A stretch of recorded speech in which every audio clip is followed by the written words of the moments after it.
In the remote village of Al-Qarsa, nestled between the mountains of an isolated desert, strange things had been happening for centuries. The villagers whispered about an ancient curse, a powerful Jinn bound to the land, lurking in the shadows and tormenting anyone who dared disturb its peace. The story begins with Ahmed, a 30-year-old teacher who, despite hearing the old legends as a child, never truly believed in them. He had grown up in the city, but when his parents passed away, he inherited their old house in Al-Qarsa. Wanting to reconnect with his roots, Ahmed moved back to the village, dismissing the warnings from neighbors about the land being haunted. The first few nights were uneventful, but on the fourth night, as Ahmed lay in bed, he heard a faint whisper. At first, he thought it was just the wind, but the voice grew louder and more distinct.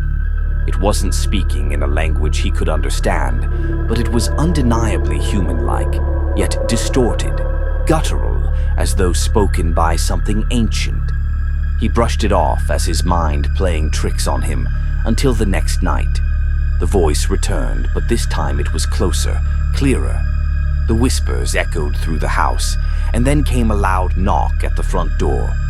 When Ahmed opened it, no one was there. He stood in the doorway, staring into the inky darkness of the desert night. There was an unsettling stillness, the kind that presses down on your chest. He closed the door, locking it behind him. As he turned around, the atmosphere in the room shifted. The temperature dropped suddenly, and he could see his breath clouding the air. Then the whispers began again, this time inside the house, circling around him, as if a presence was moving from room to room, taunting him. The next morning, Ahmed went to the village imam, explaining what he had experienced. The imam's face grew pale. He told Ahmed that the house was built on cursed land, a place where a powerful Jinn had been bound centuries ago by a long-dead mystic. The villagers knew to avoid it, but Ahmed's return had disturbed the Jinn's slumber. Now it was awake, angry, and fixated on him.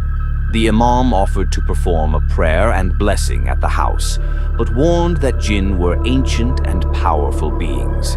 If it had already taken an interest in Ahmed, it would not easily let him go. That night, despite the blessing, the terror escalated.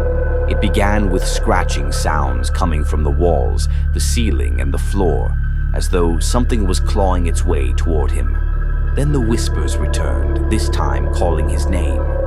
Ahmed, the voice hissed. It was inside his bedroom now. His heart raced as his eyes darted around, but there was nothing there, nothing visible. But the horror didn't stop there. Objects began to move on their own. Chairs scraped across the floor. Books flew off the shelves. Then, as Ahmed stood frozen in fear, a dark, smoky figure materialized in the corner of the room. It had no distinct features, just a pair of glowing, burning eyes that stared directly into his soul. The Jinn's presence was suffocating, filling the room with a sense of dread so deep that Ahmed felt as though his mind would break. The Jinn spoke in a voice that rumbled through the house, shaking the walls. "You do not belong here," it said. "Leave, or I will consume your soul." Terrified, Ahmed fled the house that night, never looking back. He sought refuge with the imam, but his life was never the same. No matter where he went, the Jinn's whispers followed, a constant reminder that once a Jinn marks you, it never truly lets you go.